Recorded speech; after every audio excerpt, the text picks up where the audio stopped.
I have to admit how wrong I was about the Patriot Act and the Iraq War. All those people from Glenn Greenwald to Matt Taibbi to Dave Smith to Kat Timpf, I dismissed their ominous warnings that when what the government could do to Muslims, they could do to you. Yeah. And I never believed that, but I'm wrong, and so I'm eating crow. Well, and it tastes delicious. That was Fox News' Greg Gutfeld admitting he was wrong about the Iraq War, something that mainstream media figures often struggle to do, or if they do it ever or at all. Matt Taibbi even responded to the clip, thanking Gutfeld for his admission, as did Dave Smith, who's one of my people, libertarians. So is Kat Timpf, by the way.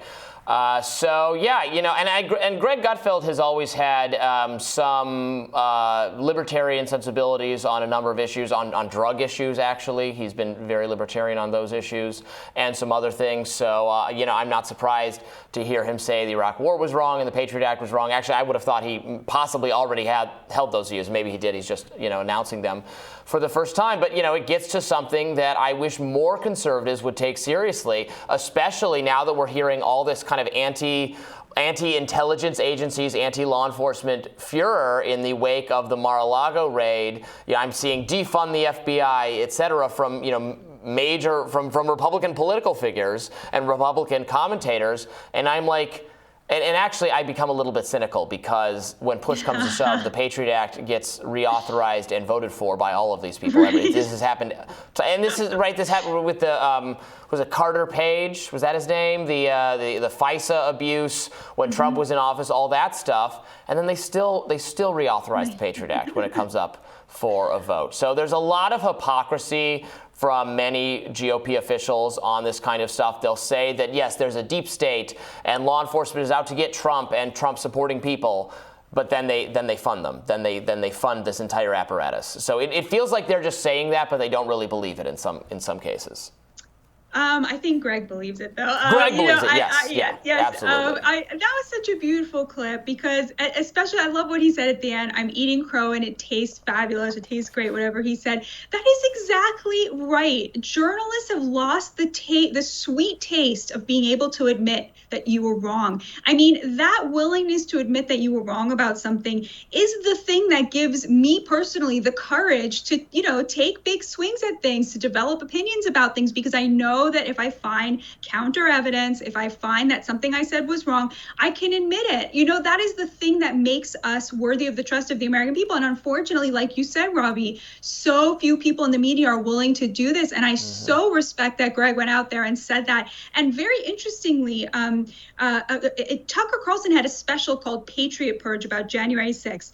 Okay, the special very heavily implied that the FBI was very heavily involved in January 6th. Whatever you think about that, the special was full of criticism, implied and explicit, about how we treated Muslims, in the wake of September 11th, about Guantanamo Bay. I mean, what does it say to you that the biggest critics now of, the way that we treated Muslims and, the way that we treated these prisoners of war, the way that we sort of the Patriot Act, throwing away civil liberties, that these people are the biggest influencers on the right? Tucker Carlson, the #1 rated show. The Five, where Greg Gutfeld made those comments, the #1 rated show. They're sort of in competition with each other. Greg Gutfeld's show itself is the #1 rated show on late night television, right? These are the #1 rated shows. And interestingly, they have anti-war, civil liberties oriented, right-wing populists making these very important points that you used to be able to see on The Daily Show. You used to be able to see, right, on these shows that were very critical of things like this.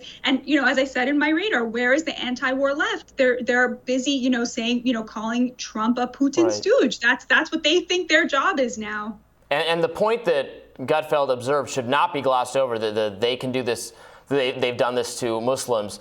They have really done this to Muslims. There's so many cases of FBI entrapment of Muslim individuals who were not actually, maybe they were saying edgy things online or on social media, but were not inclined toward actually organizing terrorism, had no way to do so, were not in communication with actual terrorist networks, had no resources to, maybe they were saying very anti-U.S. things, but they were no threat whatsoever. And then what happens is someone approaches them online, a law enforcement official, pretends to be someone who then actually eggs them on, or says, here's how you would buy the weapons, puts them in. There was no crime being committed until the FBI gets involved, instructs them in how to commit it, and then they arrest that person. That is exactly what happened with the Gretchen Whitmer so-called kidnapping, the governor of Michigan. It has emerged since then that so many of the witnesses, so many of the people who were organizing that initiative were being instructed, paid by the FBI to organize this initiative. It never would have gone forward. They didn't actually end up even kidnapping her, but the surveilling of her house that they did was done on the recommendation of someone being paid by the FBI to tell them to do that. So it absolutely happened. So I understood this. I understand why some people wonder or have suspected if something similarly was going on with January 6th. I do think January 6th is different. I was there covering it on the ground. What I saw unfold, what I saw happen, was not actually organized enough to have been, in my view, caused by anyone. It really did look like a spontaneous crowd decision, sort of like when things go wrong at a concert or another public venue where people panic. That's what it looked very spur of the moment to me. The actual crime that was the smashing of the windows, the going in the Capitol.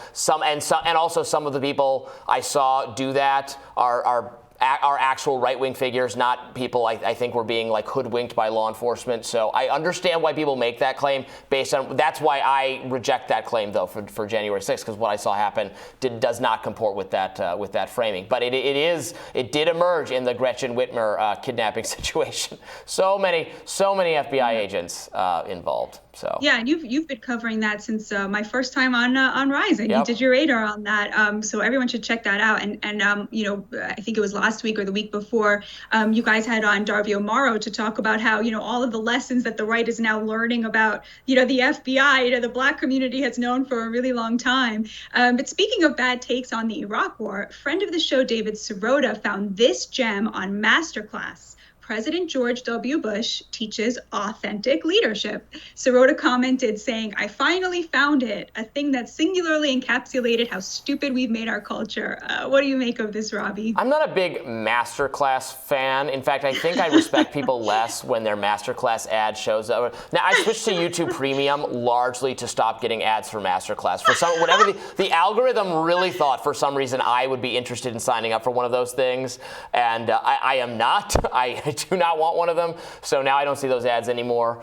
But, I think if George W. Bush was maybe giving painting lessons, that would be a justifiable masterclass. But, lessons on leadership. I mean, it just goes to show you how much he's become a rehabilitated figure for mainstream liberals because, he is perceived to not be, and is not, his family is not pro-Trump, is not aligned with Trump, so there can only be two sides. If you're not with Trump, you must be against him, and thus you can be rehabilitated in the mainstream media's eyes. Yeah, it is very interesting. Also now seeing, Liz Cheney in her humiliating defeat talk about, floating a potential presidential run. The idea that somehow there are enough Democrats who would vote for somebody, who's like anti-abortion just because she stood up to Trump. Honestly, it's a good question. Although I don't think it's gonna go so very, very well for her. I do want to close out this segment about admitting when you were wrong with a clarification on something I said a couple weeks ago. About the conflagration between Israel and Palestinian Islamic Jihad. I said that there was footage of a rocket falling in the Jabalia refugee camp, and that Israel claimed that footage was of a Palestinian Islamic Jihad rocket that had fallen within Gaza. But it turns out that there were two rockets that fell in Jabalia. One of them was that footage, and the civilian count on that is 7 to 8. I'm still getting clarification on that. But the second rocket fell on Sunday, and there's now reporting from Haaretz that was an Israeli rocket, and that was the one that fell in the cemetery and killed 5 children. And the IDF so far is not contesting the reporting that was an Israeli rocket. And so I just wanted to clarify that there were 2 rockets, and that Israel is not actually, I don't believe, I just checked, but not contesting that it was their rocket that killed those 5 children. We did, for anyone who wants to hear more about that, we did, Brianna and I talked, I believe it was Brianna, talked with Katie Halper, I think, last week about that issue. Batya is by far the most honest person in the entire news media industry. People so disinclined to admit when they get the things wrong or they misread something, but not Batya. I should say what's something I got wrong. I did COVID early days.